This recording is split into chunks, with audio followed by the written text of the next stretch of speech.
Thank you for everybody who is attending this webinar. We really appreciate you being here, and we hope that this information is very useful to you. So, of course, this is Beat the Heat, lettuce and specialty greens for Southern growers. We set out to provide webinars for our customers a while back, and specifically, we wanted to do something for folks who are challenged with hot environments, and this is what we decided to start with. So we hope it's a very informative presentation for you, and we think we got some really great information. First, I'd like to just kind of talk about Johnny's mission. Our mission is helping family, friends, and communities to feed one another by providing superior seeds, tools, information, and service. So today, obviously, we're kind of fulfilling that mission with information, and we strive to do that every day by consulting with our customers and our growers library and all the various information you can find that way. But also, we strive every day to provide those superior seeds, tools, with great customer service. So every day we're working to give you all those things so that you can be most successful helping your family, friends, and community. I'd like to tell you a little bit about the presenters, starting with myself. My name is Blake Thaxton. I am sales rep in the Southeast, a lot of the southern states. I reside in Alabama, Auburn, Alabama, and I'm a certified crop advisor. I started in the industry in University Extension in Florida and made my way to Johnny's after several years working there, working with small farms and kind of translated well into my position at Johnny's, where I do a lot of the same things, troubleshooting for customers.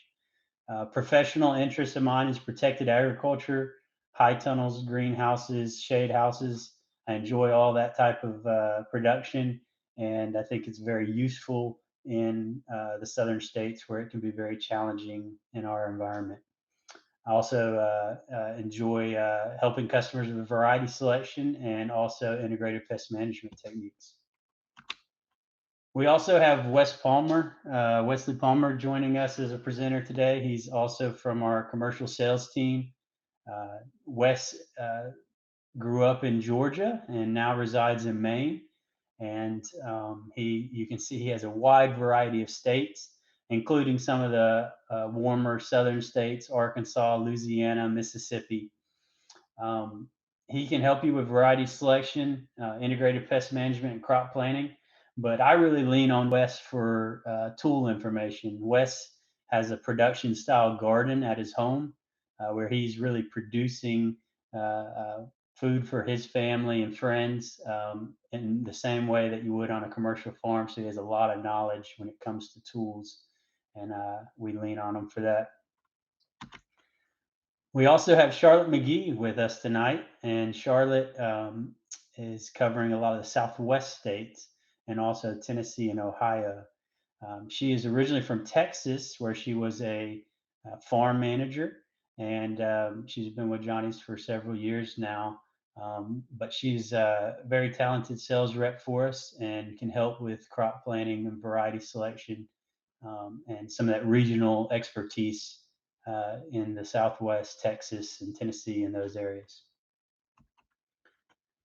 Quickly, I'd like to go over our agenda for the night. First, we're going to watch a video about the Johnny's trial farm and what goes on there. We are Johnny Selected Seeds. We are always selecting the best varieties, and we're doing that by trialing. So we're going to hear about what goes on through those processes.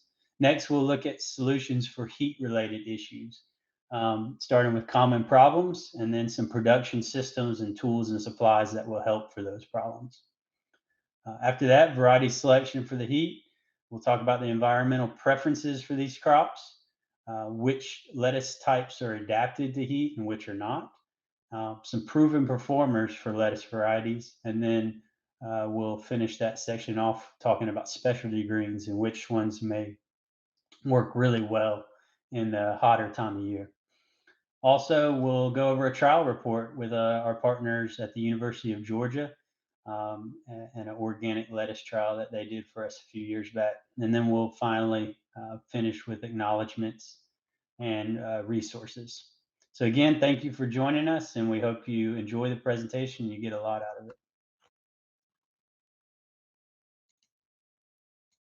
Hi, my name is Daniel Yoder, and I'm a vegetable trial technician for Johnny Selected Seeds.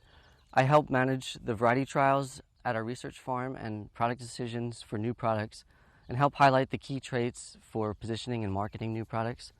I'm also responsible for hosting internal trainings and helping answer technical questions on varieties and cultural techniques for the crops that I work with.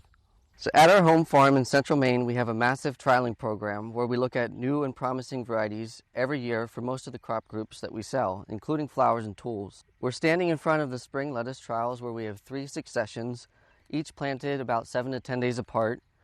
I use the separate plantings to repeat important varieties so that it gives us more chances to get to see those varieties in the field, but also allows us to evaluate them at multiple growth stages at any given visit, which helps us to learn the varieties much faster. We also do different in-row spacings with each planting, which allows us to look at their performance across various planting regimes.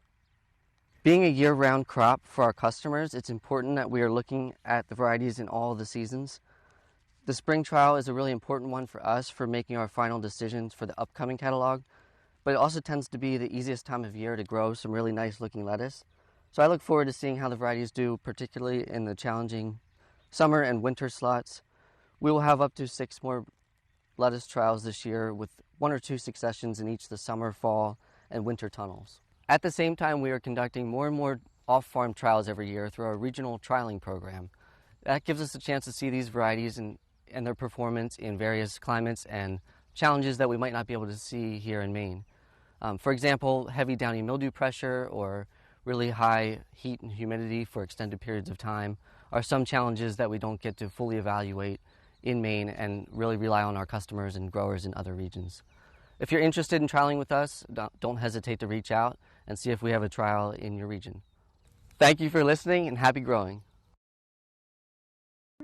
So next up, we are going to go over some common problems that you are all probably already familiar with, as well as production systems and tools and supplies and some solutions for those common problems. So just the rundown of the common issues we're going to go over today. We'll start with low germination, bolting, tip burn, Cercospora leaf spot, Fusarium wilt, and heat-loving pests.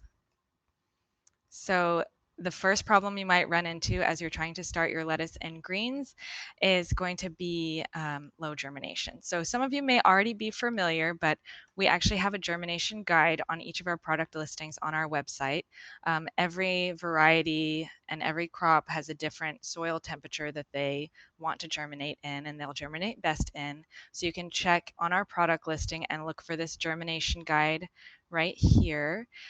Make sure that if you're trying to germinate lettuce, it really needs to be at least below 70 degrees Fahrenheit to get a good germination rate. If it's higher than that, you're going to start to see low germ and low vigor with your seedlings. Alternative greens and Asian greens are happier in warmer soil all the way up to 85 degrees Fahrenheit with some varieties like Tokia Bacana. So you're going to want to keep your soil cool prior to planting. To do that, you can use mulch, shade, hydrocooling, but definitely if you just have a big pile of your soil out on a loading dock or something like that and it's baking in the sun and then you try and seed directly into that, you're going to see low germ. So hydrocooling is a really good method to keep that soil nice and cool before you plant your seeds into it.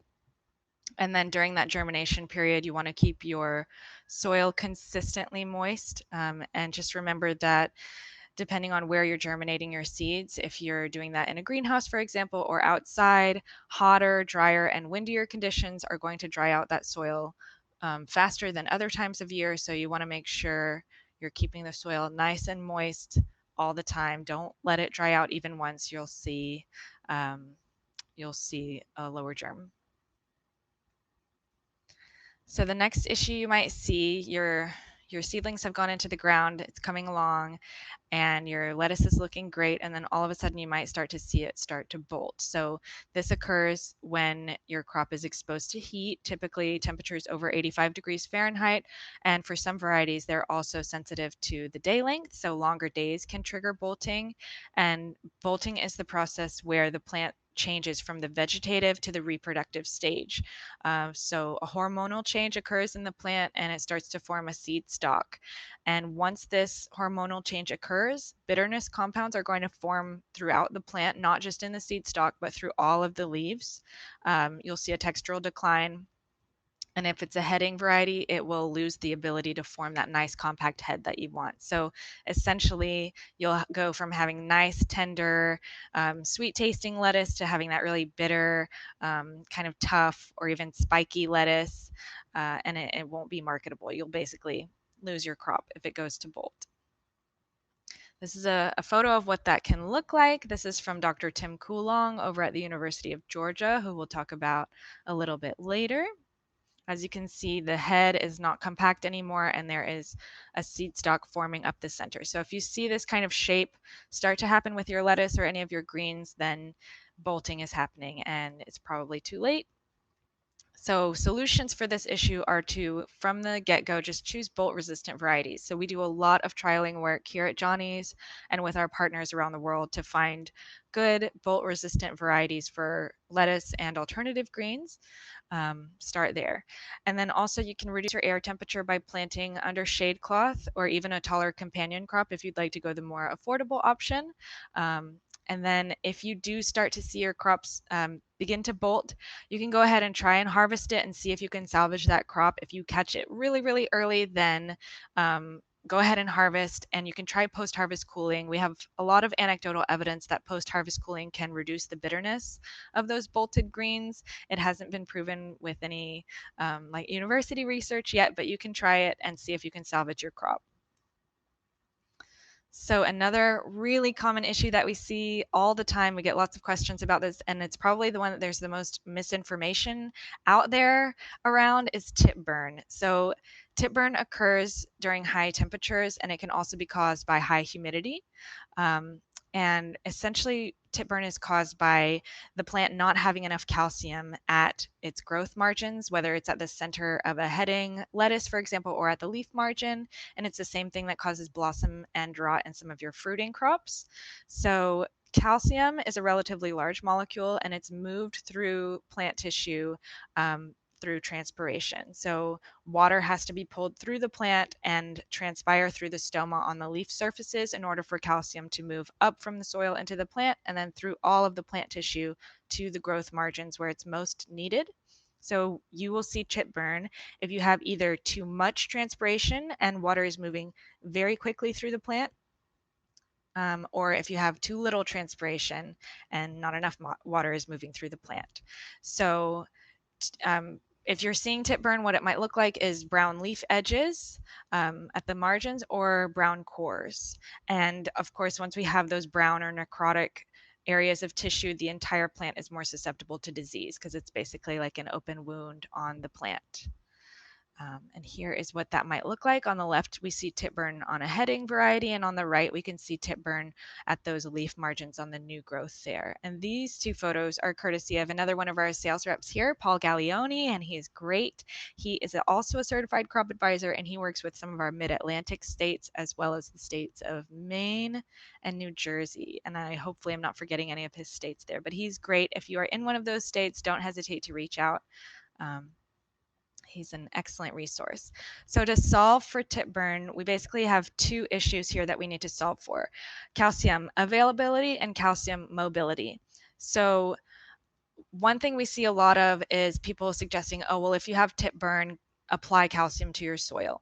In most cases, that's not going to help you. That's not going to actually solve for tip burn. So most North American soil is not calcium deficient. It's really just a problem of calcium availability. So to improve the availability, the most important thing is to balance the CEC or cation exchange capacity of your soil. Essentially, calcium is a positively charged ion, so you need negatively charged ions in order for it to be available to the plant. So you're going to want to balance your CEC, balance your soil's pH, and part and parcel of that is balancing your sodium content. So get a comprehensive soil test and really look into your soil if you're having issues with this, because if you just apply calcium or you do a foliar spray of calcium, it's not going to solve the issue for you. You may have to apply gypsum or lime to balance your soil and kind of fix your calcium availability. And then the second issue is calcium mobility. So let's say you have plenty of available calcium, but the plant is just not able to move it to the tissues where it's needed. So to solve for that, really maintaining consistent soil moisture is key. So having those really, really dry spells followed by really, really wet spells can cause tip burn. And then also increase your airflow if you're growing in protected culture, if you're growing indoors. Definitely want to have vents and fans and keep your humidity under control, because again, if it's too humid, the plant can't transpire. It's kind of like the way our skin works. We have to be able to perspire to release some of that heat, and if it's too humid, we can't do that. So make sure you have really good circulation if you're in protected culture. And then, of course, just like everything else, choose tip burn resistant varieties. And that's something we really try to call out on our product listings on our website. It's something we test for through all of our trials, is to find good tip burn resistant varieties for you guys. So moving into a couple of diseases that we tend to see on greens in the summer and in the warmer months. First one is Cercospora leaf spot.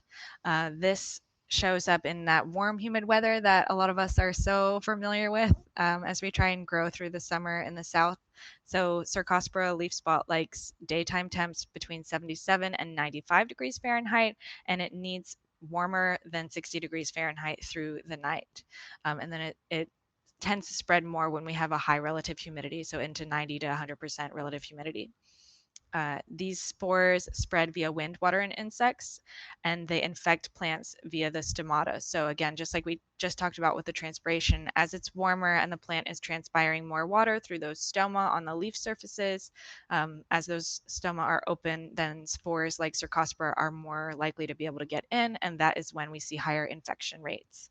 And as a result, the plant will develop necrotic spots, first on old growth, then new growth, followed by general chlorosis, and if it gets bad enough, defoliation, where the leaves just kind of fall off and your crop just kind of melts down. This is what that can look like. This is Cercospora leaf spot on lettuce. This is a pretty severe case. So on the left here, we see defoliation, and on the right, you can see some of those necrotic spots and general chlorosis. So to solve for this, the biggest thing is to avoid working in wet fields. Again, the primary method of transport is when water carrying those spores gets into the stoma. So don't work in wet fields if you can avoid it. Use drip irrigation instead of overhead. And just like any disease management strategy, practice good crop rotation, remove crop debris from any infected fields. Keep fields weed free. Weeds can be kind of host for this disease. And again, if you're in protected culture, use good circulation practices. Utilize those vents and fans. Open your sidewalls, open your end walls or doors if you have them on your tunnels. And then another really, really good option, if you are able to make the investment in your system, if you use landscape fabric under your lettuce, a lot of people have a lot of success with that, keeping disease pressure down, just because it prevents the splashback of the soil and some of the water onto the undersides of the leaves where air circulation is not as good. So if you can make that investment, landscape fabric is a great option for that. The next disease we're going to talk about is Fusarium wilt, and this is becoming more and more common as it spreads east from California. This is another one that likes warm temperatures. Symptoms tend to worsen above at least 77 degrees Fahrenheit, and this is transported physically through soil, seed, equipment, or farm workers, and it causes stunted growth and eventual collapse. As well as necrosis and or chlorosis on mature and young leaves. And the best way to determine if you're looking at Fusarium wilt is to pull up one of the infected plants and look at its taproot. If it's kind of reddish brown and soft, then there's a good chance you are seeing Fusarium wilt. And this is what it can look like. Again, here's that taproot where it's kind of turning reddish copper in the center. Solutions for this, unfortunately, we don't have too much in our arsenal. The best bet is to choose genetically resistant varieties. If you are seeing Fusarium wilt or you suspect you're seeing Fusarium wilt, then go ahead and choose either a Lala Rosa or Romaine type. Those are the most resistant. And then just like anything else, practice good crop rotation and always, always, always sanitize your equipment, sanitize your knives, your harvest knives, your bins, your buckets, your shoes, all that kind of good stuff. All right, so moving into some heat-loving pests. We are so lucky in the South to have, for a lot of us, minimal hard freezes. But what that means is that we have more pests to deal with throughout the rest of the year. So some of the common bad guys that we tend to see are aphids, thrips, flea beetles, and spider mites on our greens. So your best bet for aphids is going to be row cover. Choose a lightweight like Ag 15 row cover. For thrips, you can use Surround to knock those down, and Protect Net is small enough to keep those out. Flea beetles love those alternative greens. They love brassicas. If you are seeing your brassicas and your alternative greens kind of turn to lace with lots of little punch holes through them, you probably have flea beetles. And those are the little tiny, very round, shiny black bugs. To keep those out, you're going to want to use a row cover. Basically, use row cover to keep all these pests out. Ag 15 is going to be your best friend, but you can also knock flea beetles down with Surround. And then for spider mites, you can apply Pyganic for them, and Protect Net may keep them out as well. They're pretty small though. All right, so I think now we're going to see a couple of videos from some Southern growers, and they're going to speak to their challenges and some solutions for them. Hi, I'm Sarah Bacher. I'm the Market Garden Manager at Heifer USA in Perryville, Arkansas. Here on the ranch, we grow on about 3.5 acres, all certified organic, regular market garden crops, and for primarily wholesale. All right, so obviously lettuce is a cold type of a crop. So growing lettuce in the heat of the summer has been really difficult. We do have a lot of bolting lettuce. And because of, especially with COVID lately, our markets have not been as consistent. And so we will have a lot of struggles with lettuces bolting. Germination can be a little low too. It's just generally too hot. I've had to create a separate germ chamber just for lettuces mostly, just to get a better germination on those. And then even, I mean, right now we've just had way too much water and we couldn't even physically get into the ground to plant ours. So you can even see some of our lettuces here. These are all ready to go in. They've just been physically in there too long. So those have been our main struggles so far. We overcome them. Actually, I'm looking into trying some of the cold shade cloth, which is going to be, I think, a really good way to keep it from bolting. I've tried it somewhere else before. I've never tried it here on the ranch, but that's what we're looking into. We also have been trying to do a little bit spacing them out a lot more so that there's not a lot of that moisture compaction, which we've had struggles with. Germination we haven't fully figured out yet, as you can see here. We're getting there. But beyond that, yeah, just harvesting when they're young is big, and doing a lot more spring lettuces and spring mixes in the heat of summer. But we'll generally do a fresh cut on those, so we can do those cut and come agains rather than the actual heads, which are a little bit harder to do. Hi, my name is Paul Sora. I'm with Hearts of Harvest Farm. We are in Arnoldsville, Georgia, which is about 15 minutes east of Athens. We are growing mixed market vegetables and cut flowers on about 8 acres right now. Our main sales outlets are a co-op CSA here in Athens, as well as some wholesale distribution in Atlanta, restaurants here in Athens and Atlanta, and 2 to 4 farmers markets on the weekends, depending on the season. Growing in the South definitely has its challenges when it comes to greens production in the summer. You have the obvious, the blazing heat, very long days, very intense high skies. With our field especially, we have pretty much a full day of sun east to west. And then the humidity in Georgia is also a problem with disease pressure. Figuring out a way to keep soil moisture consistent deciding between drip and overhead or a combination of the two. I would say those are kind of our biggest challenges, along with just the rate in which weeds grow in the summer. Haven't had a lot of problems with pests as far as lettuce heads and salad greens go for summer production, but definitely the heat intensity, the humidity, and unexpected pop-up really heavy rain showers that we get in the summer can be kind of a problem with lettuces and greens if they're not in protection. Hey guys, my name is Ray Tyler, and myself and my wife, we both run and own this farm here, Rose Creek Farms, here in West Tennessee. And we grow on 1 acre, so it's a small micro farm, and we service farmers markets, a few grocery stores, an on-farm store, and home deliveries.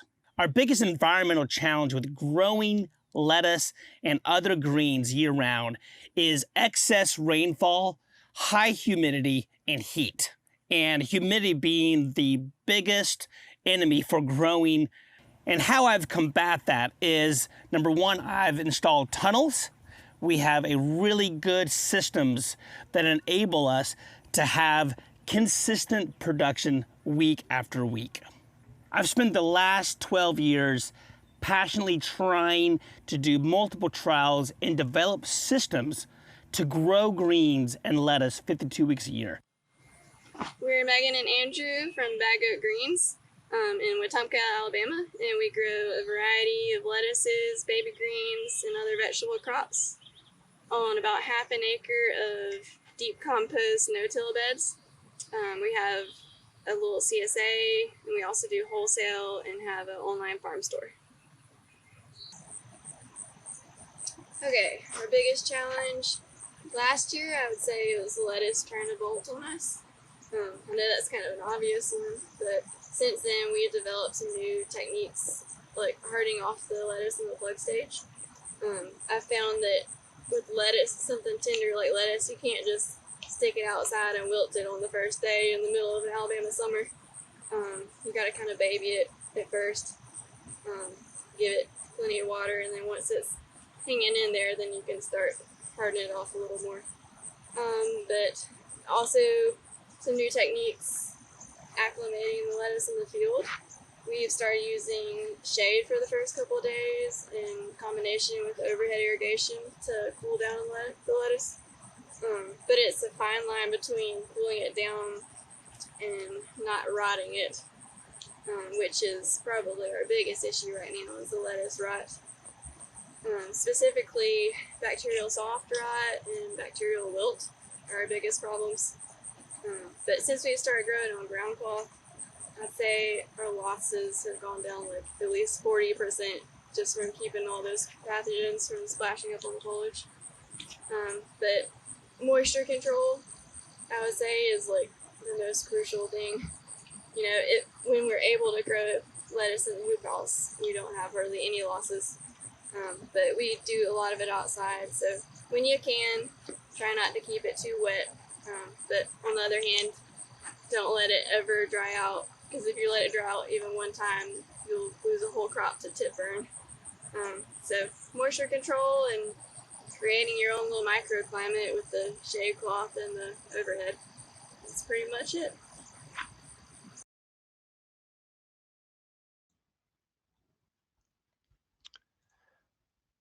Man, that was great. So we'd like to thank our farms that tuned in on that for participating. Bad Goat Greens and Rose Creek Heifer Farm. Really thank you guys for sending those videos. That really, brought a lot to this presentation, and we love working with those folks, and we thank them for participating. My name is Wes Palmer. I'm going to talk a little bit about production systems. So production systems are essentially the tools and techniques that you're going to need to take your crop from seed to transplant to harvest, and even some post-harvest stuff that we're going to do.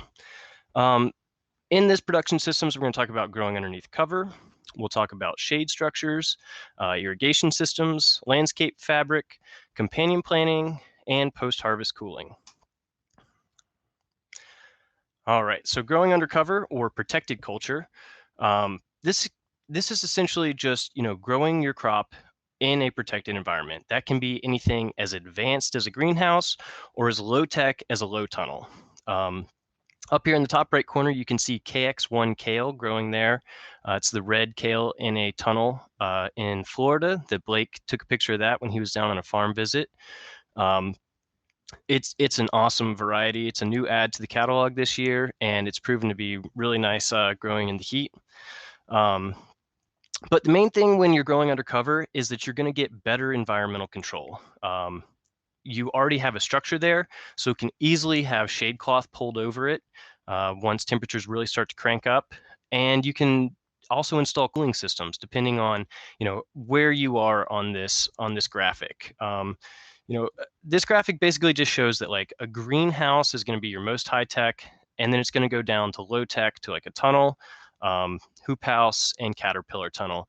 These terms are sort of interchangeable depending on where you are in the country and and what your definition is, but they all kind of have generally the same premise. If you are growing in a greenhouse and you're trying to germinate seeds at this time of the year, you're probably going to need to try to germinate them in a germination chamber. What's probably the most popular form of germination chambers is people are taking like stand-up refrigerators and converting those into a germination chamber. And essentially you're just controlling that temperature and humidity, and you're going to try to bring the temperature down below that 70-degree mark so your lettuce can actually germinate.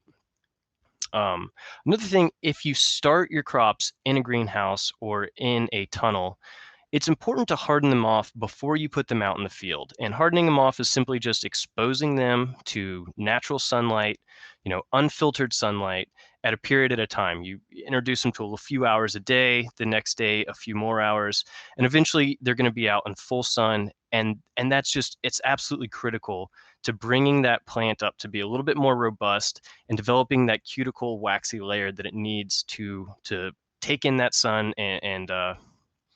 and just not totally wilt as soon as you put it out.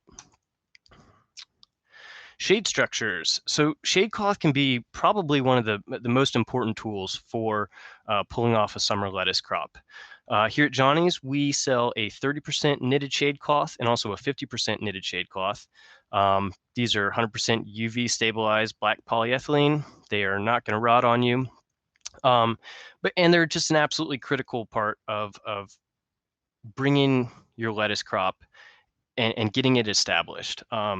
Most growers are going to tell you, southern growers who are very successful in growing lettuce will say, shade cloth is critical for at least like the first 2 weeks of transplanting it. So after it's been started in your greenhouse, you harden it off. Once it's hardened, then you're going to transplant it out there. When you transplant it, you're going to want to make sure that you pre-soak your bed so you have a nice wet bed that you're putting it in, and then you put this shade cloth over top of it. This can either be in the top right picture here, we have a low tunnel. So that's just simply over just bent hoops that are over top of one single bed. We also have like a 6-foot hoops bender that's going to span 2 beds if you're doing 30-inch beds, which is pretty common. And so the main thing when you're suspending this shade cloth is that you want it up high enough above the plant so you can get proper airflow. If you're in a high humidity area, you're probably going to want to pull that off that shade cloth off after 2 weeks of it being transplanted, because the humidity will build up under there, and it may be getting not enough sunlight, and your plants might start to stretch and look a little leggy. If they do, definitely pull the shade cloth off and let them get that full sunlight for the last 2 weeks of growth to make sure they really bulk up and get to a nice size. All right, irrigation. Irrigation is probably the single most important thing when it comes to a successful lettuce crop. You have a couple options here. You have drip irrigation, which is run underneath. It's run right next to the plant, either underneath your landscape fabric or on top of the soil.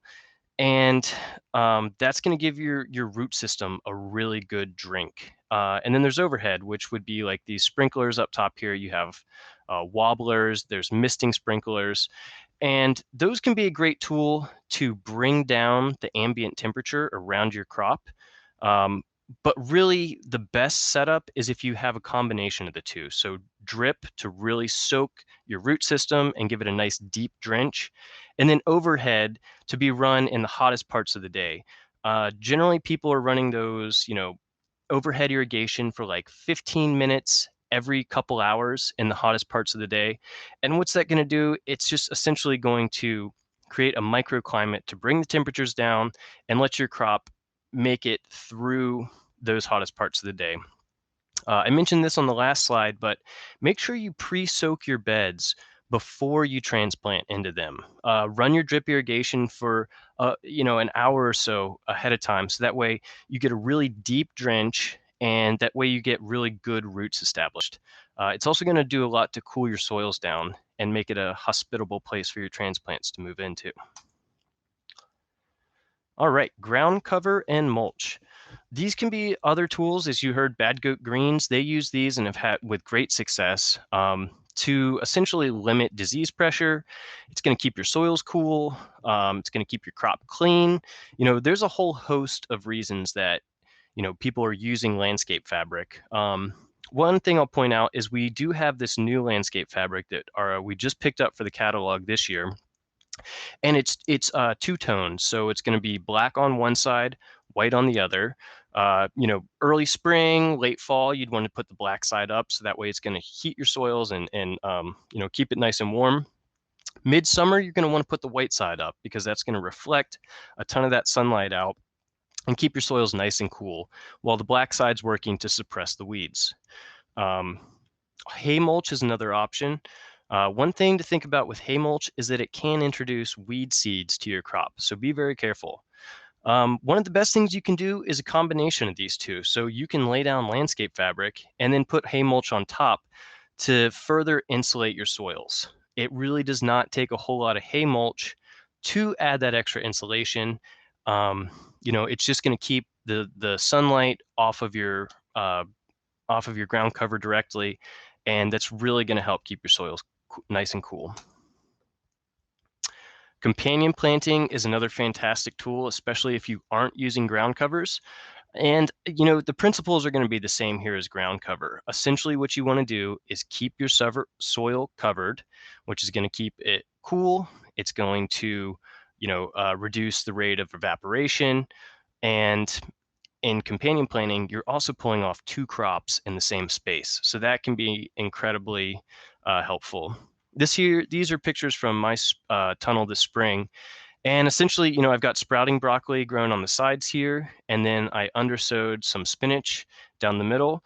The spinach is going to work to keep the soil cool for your brassicas, and as the brassicas grow, they're going to shade out your spinach, which will allow that to stay viable much longer. I do want to note that brassicas and spinach, brassicas are not a great companion crop for lettuce. For lettuce, you're going to want to do something like radishes, carrots.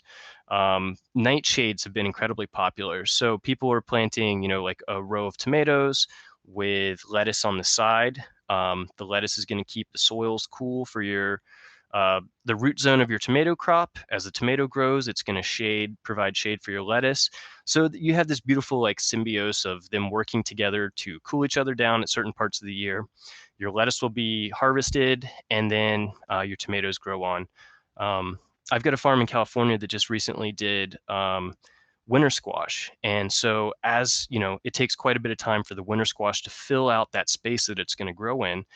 So you can pull off a lettuce crop along the sides. And as that gets bigger, that winter squash is going to provide shade for your lettuce.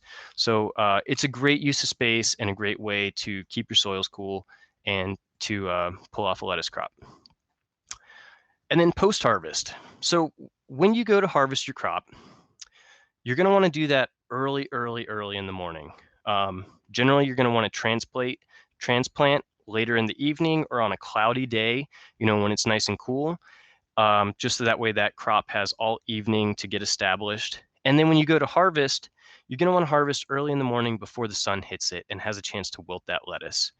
There's a couple different options for post-harvest cooling. You have room cooling, which essentially you're just putting a crop in a walk-in cooler, in a cool bot, something like that. There's forced air cooling, which is essentially room cooling, but with a fan. So it's moving that air around your crop. And then you have hydro cooling, and that's really going to be the best option for your lettuces. And essentially, your cut heads or harvested lettuce is going to go into a dunk tank. It's really popular for people to use like feeding troughs with like an old jacuzzi pump to essentially a lettuce bubbler. And that's going to really pull the field heat out of your crop, which is incredibly important. It can pull some of the bitterness out of your crop, and it's going to give you a lot longer shelf life. On our website and in our catalog, we have pretty much all of the tools and supplies that we talked about here. Vent fans, high tunnel vents are going to be incredibly important. If you are growing in a high tunnel or in a greenhouse, you're going to want to make sure that you can pull that hot air out of there. Drip irrigation, shade cloth, all that's available on the website. Sanidate is an awesome tool for post-harvest. It's going to help. Sanidate, essentially, it's to wash your crop. It's going to you can use it to wash your ground covers in between plantings and that sort of thing. But it's a great way to sanitize and pull off any bacteria that's going to cause your crop to degrade faster. Again, we do have the ground cover that I mentioned. And so yeah, check out our catalog, check out our website. We have some great options there. And now let's get into some videos from more grower insight from our friends who joined us on this webinar. Right. Okay, so we do have high tunnels here on the ranch, and so sometimes I'll actually use the high tunnels with shade cloth over them to block out some of that sun to try and keep the heat down, which is kind of effective. It also helps with our moisture issues as well. We can really isolate exactly how much moisture we need with our crops because we get a lot of rain early in the summer. And then beyond that as well, just making sure you have a germination chamber to where you can actually germinate things from a cooler temperature than you would in the greenhouse right now where we are physically dripping in sweat. And yeah, and then looking into those actual row covers to try and just reduce the temperature ever so slightly in the field itself. So to combat those climate challenges that we have here in the South, what we've started doing is growing all of our lettuce heads and Salanova mix in high tunnels or caterpillar tunnels. And we've also got 50% shade on those houses. We do kind of a standard 30-inch top bed, and we'll do 4 lines of drip on that and keep that on a consistent soak. We'll also use overhead to try to keep the lettuces themselves cooled down as long as the planting space as long as where the lettuce is allows that. Another thing is the field life on lettuce heads and Salanova is totally different than what you're going to experience in the cooler months, fall, winter, early spring. If a lettuce head's ready, it's got to come out. You're a day away from bolting most times.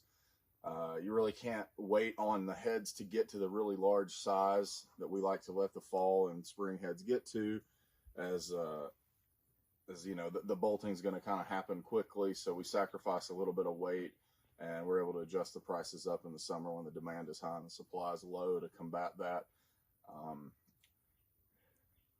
We're pretty much transplanting everything by hand, but the goal is to transplant it into a irrigated wet bed, so there's lessening of the transplant shock. And again, the 50% shade on the house, as we found, is able to cut the temperature enough and reduce the light intensity, so at least give us a better tasting and a better looking quality crop with the Salanova, the Muir, and the magenta heads. All right, tools for summer greens. Definitely, I'd say starts with a good water source. We have a well.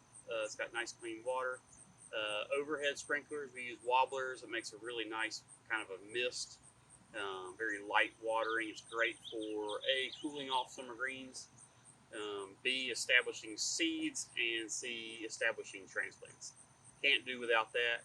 The next thing is going to be a good irrigation timer and solenoids. That way you can set a mist program and it runs automatically and it's hands-free.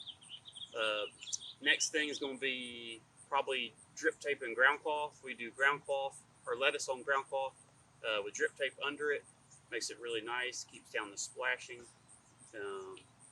It's a little bit more effort to hand transplant it, but we feel like it's worth it to keep it clean. The next thing is going to be little low tunnels. We use like a number 9 galvanized wire and just baling twine. It works really good for hanging shade over it when the lettuce is young, and putting, say, protect net or anything like that. The next thing is probably a paper pot transplanter. We're about to get one. We've been playing around with one that allows you to beat high soil temperature in the middle of the summer. Because for us in Alabama, about mid-July, the soil temperature gets really hot where we can't direct seed stuff very well. And having that paper pot transplanter will really help us to be able to get good germination even when it's hot. That's about it.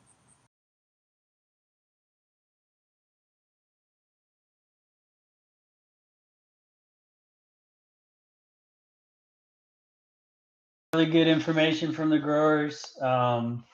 And we again just appreciate their input. That's where we get a lot of our information is from them and what they're doing, and it's very helpful and we can share that. So next we're going to talk about variety selection.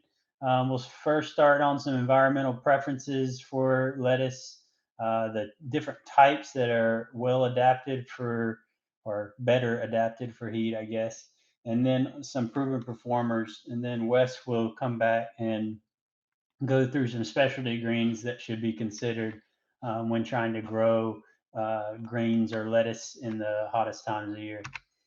So first, the environmental preferences. Of course, we know lettuce is a cool season crop, and obviously we're trying to extend that cool season crop into the warmer time of year and potentially all the way through the year. So, optimal germination temperature at 70 to 75 degrees.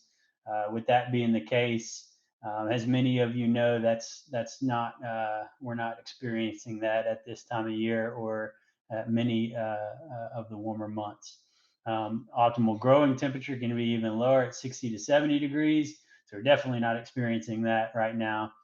So we're working with a less than optimal situation. When it gets over 70 degrees, that's when your lettuce can go to bolt.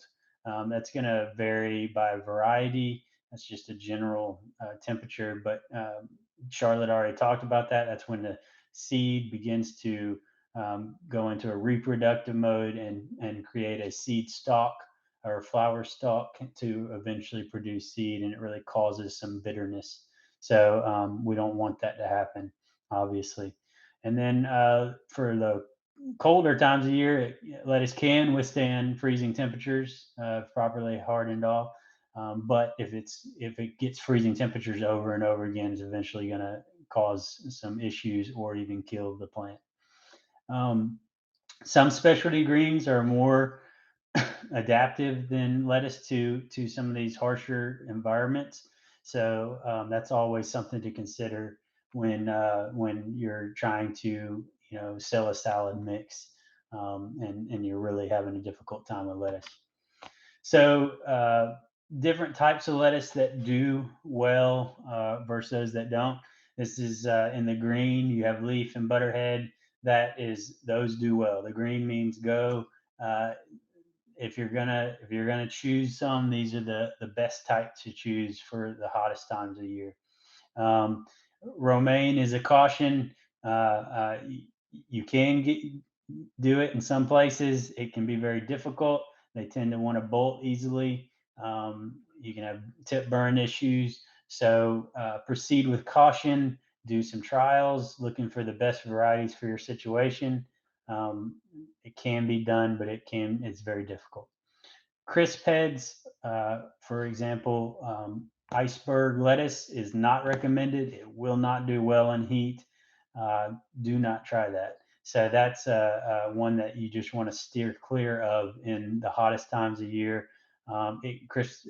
Iceberg can be difficult to grow even in cooler months in the deep south. So that's what you really want to watch out for and probably stay away from those.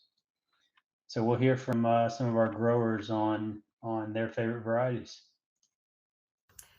All right, so we've tried a lot of different lettuces. It is a very hot and humid summer that we have here. We're about 7B in our zone. So we have tried pretty much all of the heat-resistant varieties from Johnny's, including Mirror, Coastal Star, Adriana, Monte Carlo, all the gem lettuces, the Salanovas. I think my favorite right now is actually Segolane, which is considered one of the gems, but it's just been really versatile for us. The taste is always really good. It doesn't really bolt. And even when it gets bigger than what we would generally call a gem lettuce, we can still make a pretty good head lettuce out of it. We've really enjoyed Segolane. Mir has also been very good as well. But we've really leaned into the Segolane lately. In the hottest months in the summer, I mean, really here, late spring can start peaking in heat. But we found we have a couple of varieties of lettuce heads that we can continue going with. We use Muir and Magenta. Muir tends to perform the best, Magenta second. And we've had some luck with Cherokee, but it's kind of finicky and has some challenges as well. And then as far as cut greens go, we are trialing this summer all the different Salanova varieties. I'm on a bed of Salanova right now, and we've had some 90-degree days, and it's performing pretty well. It looks really nice right now. The taste is still good. So I would say that those are our current most consistent: Muir, Magenta, Cherokee, in that order, and then the Salanova mixes. Some of my favorite lettuce varieties to grow in the summertime from Johnny Seeds is my number one favorite is Muir. Muir is a fantastic green leaf, and it does great 52 weeks a year, and it really shines in the summer. So two other standout varieties that I really like growing is going to be New Red Fire, which is a great red leaf, Cherokee, and some of the Salanova varieties. All right, so most of the summertime crops that we do are definitely lettuce, for sure the summer crisp varieties. They seem to fare pretty well for us from what we found. The next thing we do a lot of, is Salanova. Definitely do a lot of Salanova. Salanova definitely does not like the heat very much. It definitely produces a lot less in the heat, but you can't go without it because it just makes the best spring mix. The next big thing we do is going to be baby kale. Do a lot of baby kale. Find that there's a really high demand for it. Restaurants love it, and customers like it pretty good. And then we use it a lot in our spring mix. The next one we do is arugula.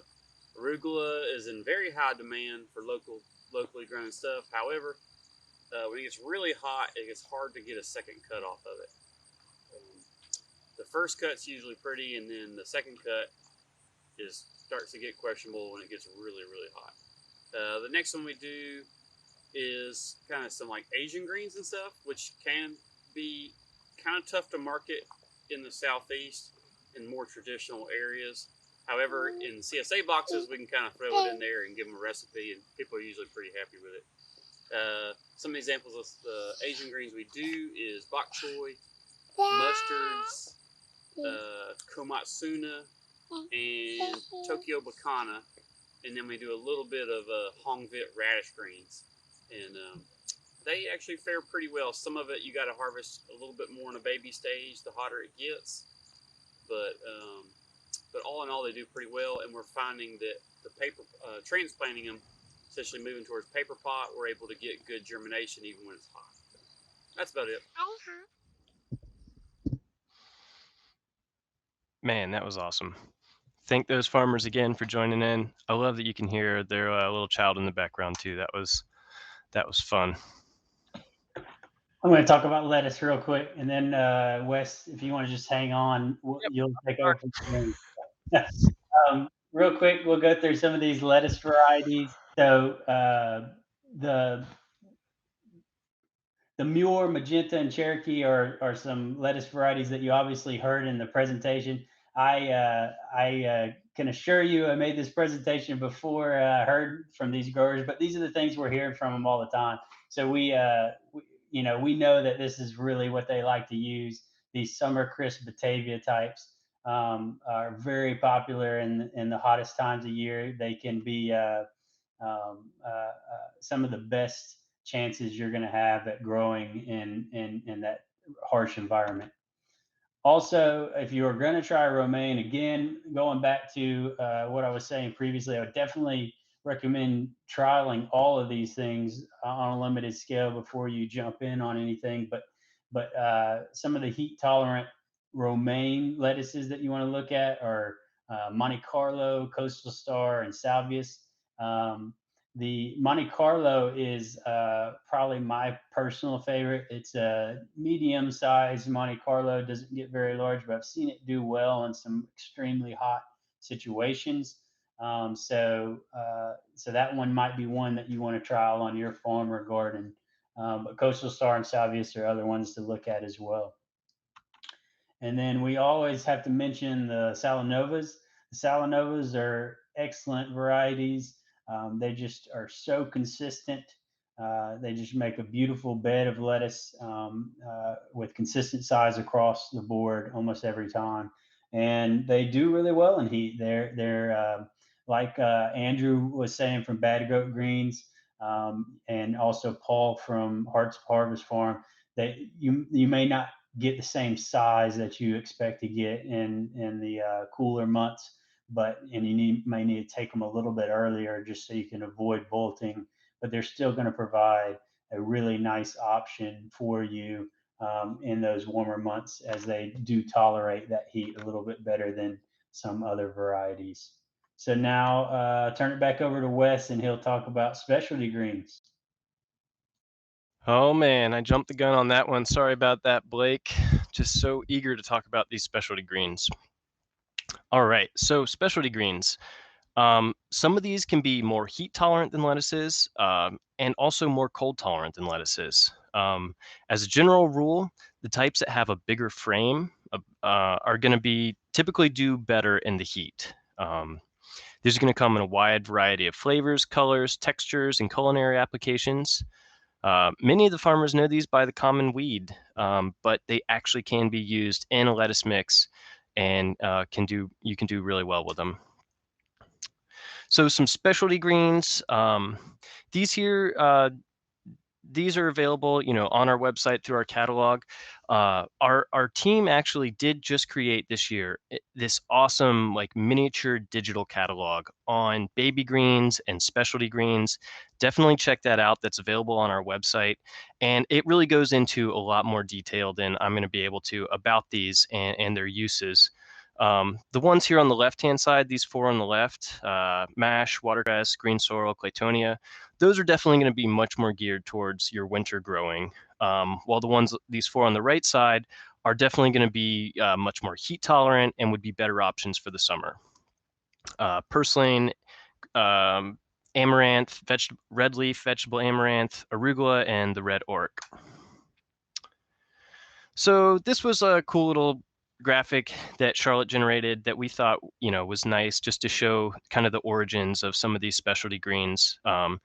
Amaranth, also known as callaloo, that comes from South America. That's been used by the Aztecs as a grain. They'll use like the seed heads from that. The leaves have been used in the Caribbean widespread in a dish called callaloo. Purslane, that's going to come from, it's native to India and Persia. That's a very common weed in many farmers' fields, but it can make a nice addition to a salad mix. It's kind of got a succulent flavor to it and can be very nice. So that was a cool little graphic there. And Asian greens. Now, all the ones on this graphic are going to be very heat tolerant as well as cold tolerant, but these are going to be really great options for making a salad mix. You've got mustard, Tokyo Bacana, Mizuna, Tatsoi, Kometsuna, Pak Choi, Malabar spinach, and noble jade. All of these can take the heat, can be grown out either to baby leaf or full size, and are going to make a really nice salad mix for you.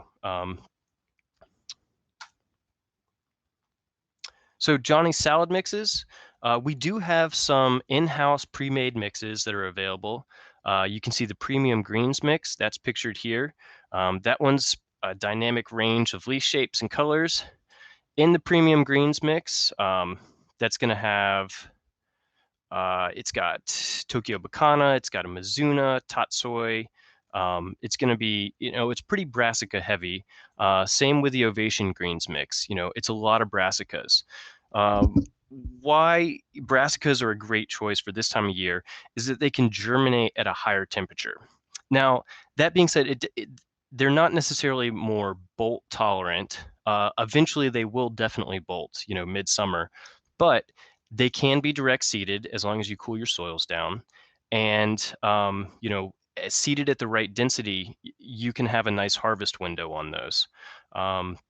Rachel Katz, who works at our research farm and is our product manager for these specialty greens, she's done a ton of work with the Jang seeders at our research farm here in Maine, looking at the proper spacing on that. And she's got those recommendations available on our website, in our digital catalog. And Rachel will also be sitting in on our Q&A session here at the end of the presentation. So if you have any questions about that, definitely reach out to her, reach out to me, and we'll talk you through that.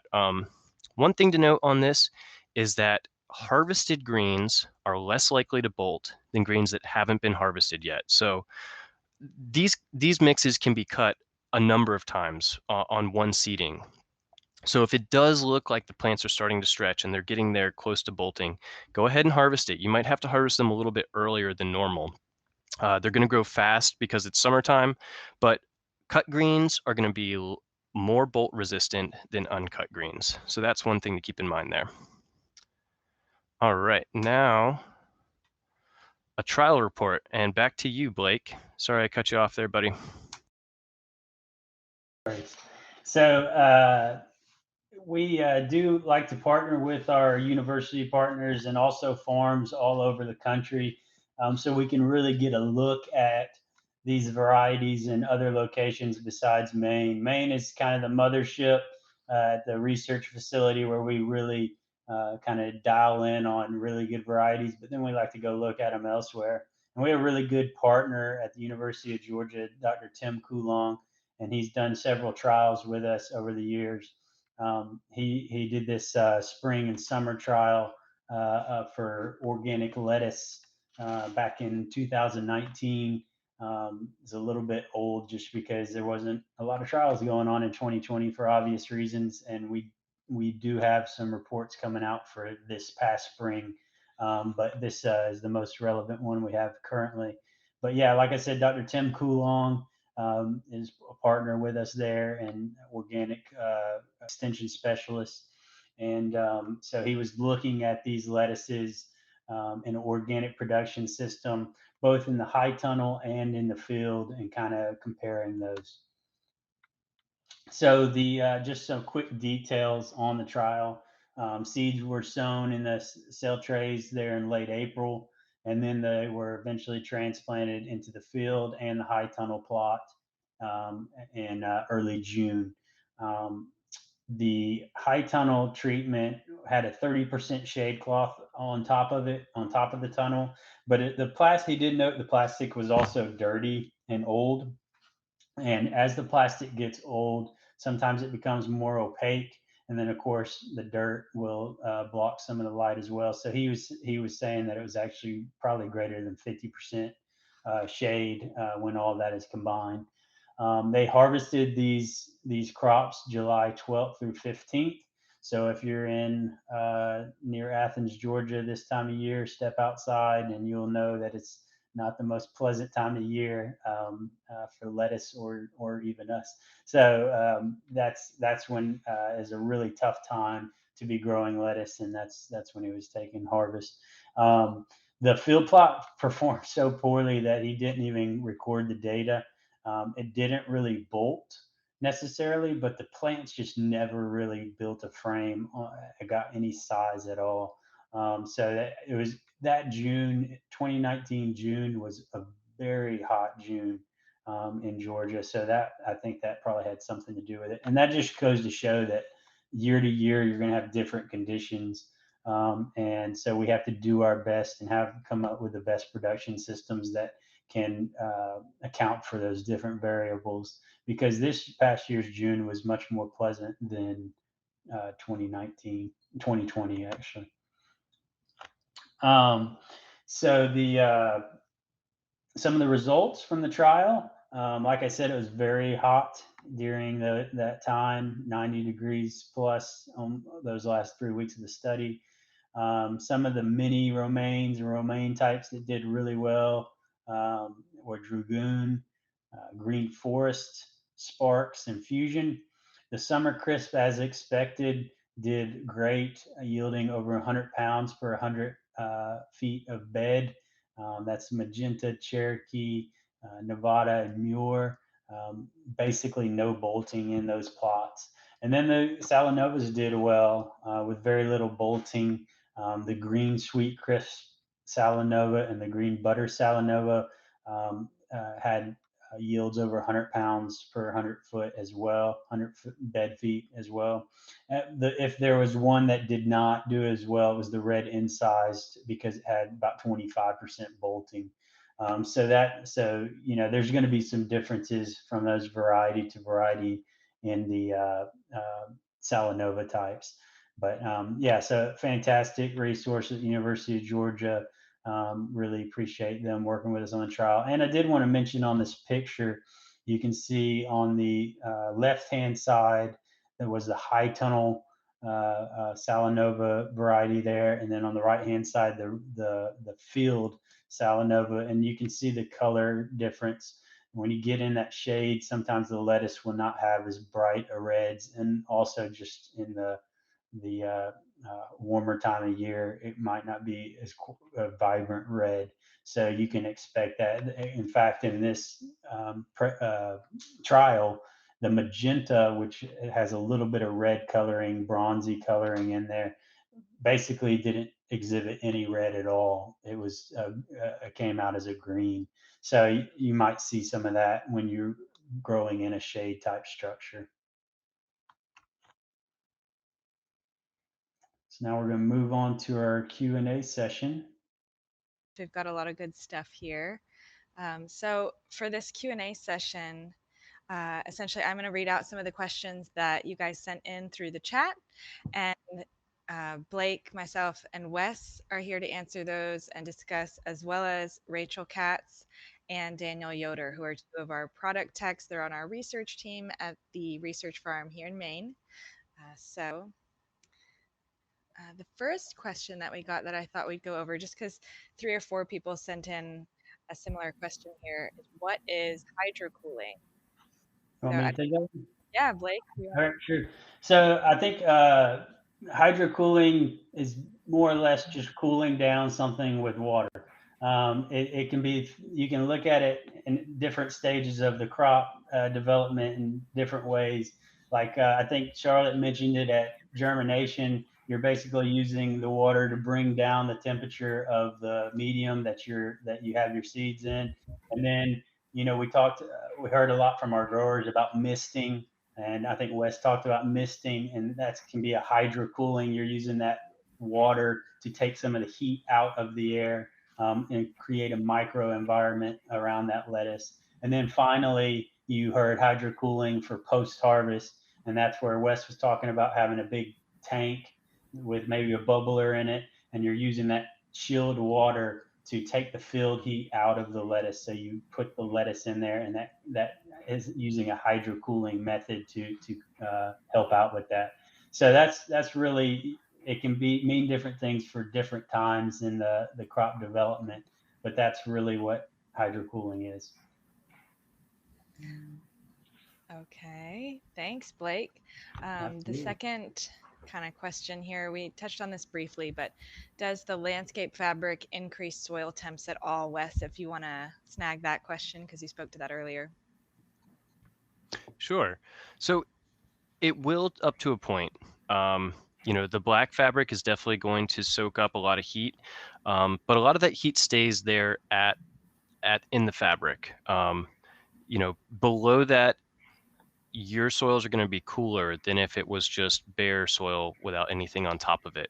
The white fabric is definitely the best option for a southern grower. It's going to do a much better job of radiating that heat back out. But, so it will heat it up to an extent. But at some point, it is going to eventually keep your soils cooler than if you had nothing at all. Well, I think, and one thing I'd like to add is another thing it's going to do is it's going to hold moisture in there that really is going to cool the soil. If you just have it open to the environment in July in Alabama, it's going to dry out and get really hot. So. All right, thanks for that, you guys. Here's one that says, "Hi from Tennessee. I've tried extending lettuces by growing them in the shade of companions or under cover, and that seems to slow them down, or in the case of companions, make them somewhat spindly. Thoughts on that?" Rachel, do you want to grab that one? I mean, that makes a lot of sense. You know, the plants are reaching for the sun. They're competing for sunlight. They're also competing for nutrients and water. So you really do have to be careful with your companion planting and the spacings that you use. You know, you don't want to put your lettuces too close to your winter squash. That sounds scary to me, Wes. But just to make, and then to harvest them at the appropriate time, you know, when you want to make sure you harvest your lettuce before the tomatoes get so big that they're in the way of each other. And a follow-up question along the same lines. This person says, "I have attempted to do some companion planting this year. I planted beans, corn, and pumpkin in the same plot. Weeds have been doing very well and appear to be doing better. Weeding is getting to be a challenge. Any advice to keep them separate?"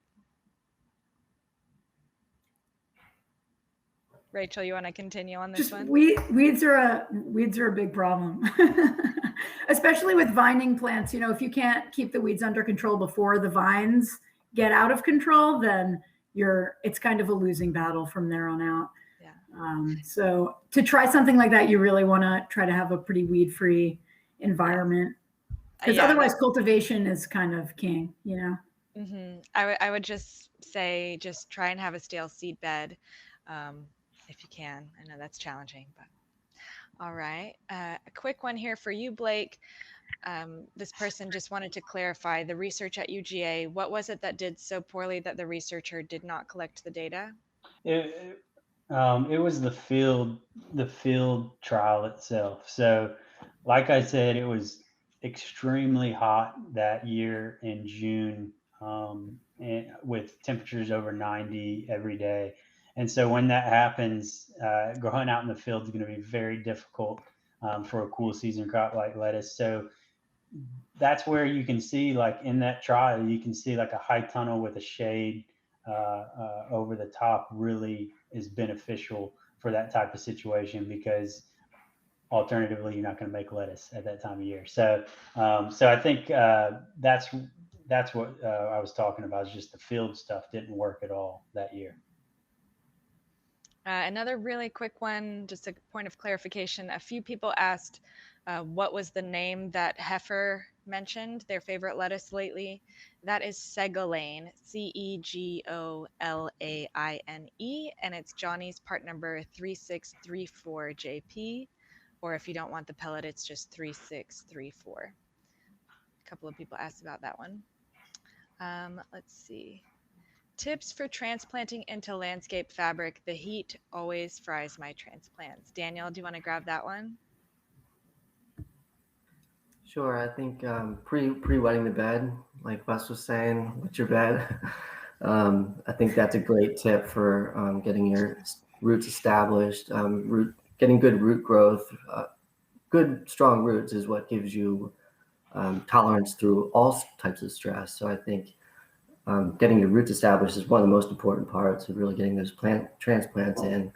And also, I would say one thing that it was mentioned in some of the grower videos, but trying to get your transplants out maybe at an even smaller stage than you normally do, just to prevent any kind of root stress in the tray. The root stress, I think, is even worse than the legginess for lettuces. So those are the two things I can give. I would also say make sure that you cut the hole in your landscape fabric big enough, because you don't want the landscape fabric to touch the plants when they're so young and tender, because then they can cause damage at that stage. Right. It could actually burn it or cause a physical lesion. Yeah, abrasions. Yeah. Yeah, I think they're on to two important things there with the bigger holes, And then also what Daniel was saying, taking it early, because like if you get a big lanky lettuce plant, it's going to lay over on that fabric if you don't have a big enough hole. And that's where I think that's probably what the person with the question is getting into, is then you end up with a, cooked piece of lettuce Oh, on yeah, top literally a of your, fried then lettuce. you got to use the Sanidate and clean it off. So Yes, and speaking of Sanidate, somebody asked, could you please expand on your preferred sanitation methods? Blake, you want to keep going yeah, on I don't know. Sanidate? I guess because I've never been a grower, I don't really know a lot about sanitizing the crop itself or anything like that. But I mean, I think you can use the Sanidate. There's labels on Sanidate for using that in your wash water. And then also the Sanidate product's good for sanitizing any kind of hard surfaces or tools or anything like that. It's always recommended to sanitize basically as much as possible. I think very few farms can actually sanitize as much as recommended just because of the labor that is involved in that. But anytime you can do that, it's a good best management practice to prevent any kind of diseases in your crop or post-harvest diseases that will limit your shelf life of your crop. All right. Does anybody else want to speak to that before we move on? I think that's a good explanation, Blake. Oh, good. Great. All right. So somebody else wanted to know more about making a germination chamber. Sure, I'll talk on that one. So, there's germination chambers available online through like agriculture stores, but one thing that's been really popular that I've seen is people take like a stand-up refrigerator and essentially convert that into a germination chamber. It's really convenient because you have the shelving in there, so you can just fit trays right in. Sometimes you have to use like a controller, similar to the CoolBot, that basically will, keep it at the proper temperatures there. And in the springtime, people will put like a crock pot in the bottom to let heat out, because in springtime you're going to want to heat that up and bring the temperatures up. So a crock pot can bring your temperatures up. It's also going to release moisture. So you can do it both ways to warm things up in the spring or keep things cooler in the fall. Other things, people just take their lettuces and germinate them, in a basement on like a cold concrete slab. They'll stick them in their walk-in cooler for a couple days. But you essentially just need to bring that temperature down for your soil and for your seed for, like 48 hours. But there's tons of information out there on, how to convert refrigerators into germination chambers. We don't specifically have that, called out on our website, but there's tons of farm hacks out there for sure. YouTube it. A really quick one. Someone asked what the ideal water temp is for hydro cooling, and is ice water preferable? You don't have to use ice water. Just make sure it's not hot. I know when I used to grow in Texas, the water coming right out of the hose would be pretty hot, but just whatever's coming out of your well or wherever you get your water source should be all right. It doesn't have to be chilled necessarily. All right. Somebody else asked what kind of nutrition should be applied during the summer months, and this person lives in North Carolina. Daniel or Rachel, you want to take this one? I think Blake would actually be better suited to answering that Blake, question. I don't think I'm fully understanding the question. I guess they're just asking what nutrients need to be applied for lettuce and greens. I think it all starts with a soil test every time on nutrients. So I wouldn't be able to recommend like put this much calcium and this much, whatever else. I think, get with your local extension agent or private lab and get a soil test. And and they usually ask for a crop on those. And so they'll tell you, what you need for lettuce, and then, work with them. Or you can call us and we can work with you on, providing products that will suit those needs. But yeah, I don't have a specific recipe that I would recommend without knowing your soil test itself. Yeah. There's no one size fits all, unfortunately, for that Yeah. one. So, bit of a trick question, but yes, get your soil tested, basically. All right. Someone else wanted to know our thoughts on the risk of overhead sprinkling systems exacerbating Cercospora, and then there was a second question from somebody else along the same lines, kind of how do you balance overhead watering with disease pressure? I would like to hear Daniel, because y'all do a lot of overhead at the research farm, right? So I'd Yeah, like to hear like what right. you think about that, just in general. Yeah, that's a great question. In some ways, it's kind of nice for trials to have that heavy pressure. I can see a lot of varieties that we don't deal with the Cercospora as much as just general bottom rot. The Rhizoctinia is a big one for us, and it's kind of, I think, would be in the same situation, just doesn't need as high of heat. But yeah, I think that it depends on your system. So if you're working with landscape or black or plastic mulch, in some sense, I think overhead is not as much of a concern as if you're going bare soil with the splashing of the soil. And then I think it also comes down to varieties. And if you have more upright plant habits, more open habits, they tend to do better with overhead irrigation than something that's going to make a head or sit really close to the ground, like a butterhead. So a romaine or fusion, like an upright green leaf, tends to do really well with overhead compared to the softer and lower sitting lettuces. And you can also try to mitigate some of that by planting. When you transplant a little higher out of the soil. You know, you don't want to nest your seedling down into the soil. You want to give it a little bit of space so that it's not just resting right on the moist ground. All right. Thanks, guys. Okay. So we had a few questions along these lines. Can you speak to the differences between 30% to 50% shade cloth? And then somebody else specifically asked about white shade cloth or the silver aluminate shade cloth.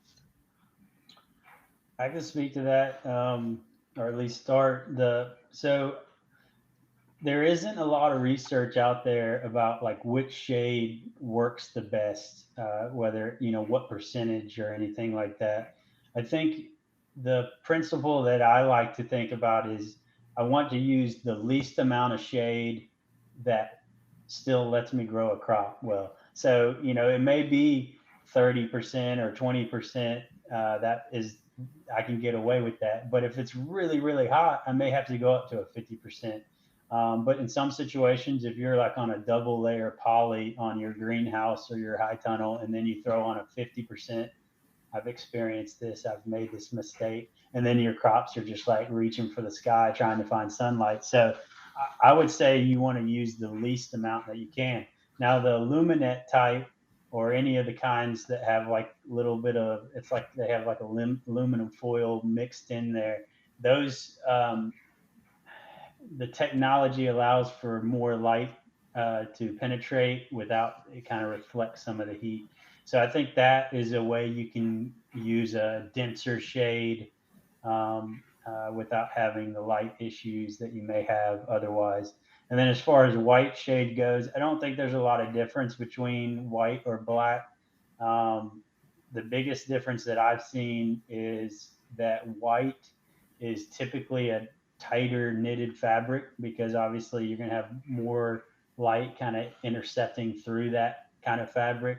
So if you use it for other reasons besides just shading, like if you want to use it for like, well, even just for shading, like on a low tunnel situation, it may not have as much good airflow. So that's something to consider. You just not have as much air passing through because it's a tighter knitted fabric itself. I made that mistake too before. So I've learned that one through the School of Hard Knocks. All right. Let's see, what's next? I thought I heard at the beginning of the talk some mention of downy mildew. Can you speak to this? That sounds like all Daniel. Yeah. Yeah, I can speak to downy mildew. Downy mildew is a high humidity, cooler night temperature issue. So I would expect you to see it coming in more in the fall and the winter crops for lettuce. And it's actually a lesser understood disease in the U.S. than you might expect. Whereas there's a rate or an isolate system where it's 1 through 9 for the U.S. It's 1 or 16 to 37 in Europe, but the systems don't interact. They're not interchangeable. So there's races that are known and not known, and I think East Coast and the Southeast is part of it too. There's a lot of unknown races, so you might have a disease package that looks really solid, but once you bring it into a area outside of California where there's 1 through 9 races are really well known and prevalent, you might be dealing with a different race of downy mildew. But yeah, for summer production, I wouldn't expect you to see a lot of it. So you wouldn't have to select varieties that have it. And in general, the more numbers they have, the better the chances that they will succeed in all regions. And not just having all the numbers, but you can even try to grow multiple varieties that together have all of the numbers. You don't have to grow just one variety that has all the numbers, because that might not work for you.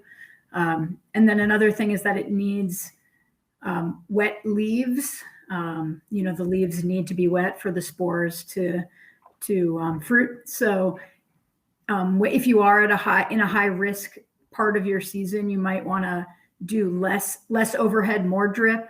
Maybe if you're inside, increase airflow, reduce row covers, and just for keeping things dry. All right, thanks guys. Quick one here. Is the hardening off process different for growing in a high tunnel? And then I had another question somebody asked. I think they said will lettuce transplants grown in a hot nursery or those grown in a cooler nursery perform better when set out in a 90-degree summer field? I feel like those kind of speak to the same issue. That's all Wes. Wes got that. Sure, I'll jump on that one. So if you start your seed and transplants in a tunnel and they're growing all right in there, you won't really have to harden them off if you're planting them into the same tunnel there. The light intensity on them isn't going to change. I do think if you were growing them in a colder environment, they're going to do a lot worse when you put them out into a hotter environment than if your tunnel is already warm and they are a little bit more acclimated to those temperatures. But yeah, hardening off is generally done when you're planting out in the field and is not nearly as important for something that's grown under that protected agriculture. Because it wouldn't really make sense to grow them up as a transplant, put them outside to then put them back inside, if that makes sense. Mm-hmm. All right, thanks, Wes. We had a couple of questions along these lines. When a plant starts to bolt, will cutting off the top of the plant help with that bitterness? Yeah, we had several questions about that. Or can I harvest the side shoots of my sprouting broccoli, or can I just pull some leaves off and let the rest of it flower? I think it all depends on how much bitterness you can tolerate in your salad. So, I mean, I've seen growers harvest lettuce leaves that are on a plant that's already been bolting. And I guess their market could tolerate that. But in general, I mean, that's when you're going to start getting some of that bitterness, those compounds that just aren't going to make it taste good, and you're going to have some issues with texture and things like that. So cutting it off is not going to help. It's already started the process. Yeah. When the seed stalk starts to form, that hormonal change is happening in the entire plant, not just the seed stalk. So everything is going to taste bitter. Everything is going to get more, less palatable. So maybe Rachel, you could speak to what our definition of bolting is, because you laid that out nicely for us. If I'm not putting you on the spot too much. I mean, no, that's fine. It's tricky because it's different for every grower. I consider bolting As soon, when you look at a lettuce plant, there's the basal plate, right? And below the basal plate are the roots, and above the basal plate, the leaves are all basically coming out of the same spot. And then eventually the stem starts to elongate, and there develop internodes between all the leaves, and that's when the bolting happens. So as soon as I start to see that elongation, that is when I consider lettuce to be bolting. There are some crops, like a lot of the brassica crops, even when they start bolting, it's not as terrible as when it happens in lettuce, honestly. So, there's a little more wiggle room with the brassica crops than with lettuce. So kale, komatsuna, tatsois, they don't go down quite as fast as bolted lettuce does. Yeah, and I think, we mentioned when you first start to see your lettuce, there are some people who will go ahead and harvest it and hydrocool it, and it can anecdotally reduce some of those bitterness compounds. We're talking about when you just start to see it elongate. If you're already seeing the flower stalk above that lettuce, it's way, way, way too late. It's gone. So yeah, that photo that we saw of like these long, way too late. Yeah, way too late on that. Way too late. But just that little bit of elongation, the first sight of that, harvest it. Yeah, and you can usually feel it. If you like stick your hand down into the center of the head, you can feel it starting to poke up. It feels like pokier down in the middle. Yeah. All right. Well, that is all the time that we have for today. Thank you, everybody, so much for being here with us and giving us this time. The webinar will be recorded, and I'm going to hand it back over to Josh for some final closing remarks. Oh, actually, sorry. Sorry, everybody. I am not. I have a couple more slides. Acknowledgements, very important acknowledgements. Our growers that contributed their videos, we are just so grateful for them, as well as the University of Georgia for contributing their research. We have a great partnership with them and with all of our commercial growers who we have a ongoing information exchange, and we are so grateful for them. So if you are in any of these areas, Bad Goat Greens, they are down there in Alabama, Rose Creek Farms in Tennessee, Hearts of Harvest in Georgia, and Heifer Ranch in Arkansas. If you want to give them a shout out, find them on socials. We've listed their websites here, but yeah, they just did an amazing job submitting their videos to us, and we are really, really grateful. And then we also have some additional resources here for you guys to check out. Again, this webinar will be available recorded and on our website, so you'll be able to find these resources. And I believe everybody who pre-registered will also get a link to these resources.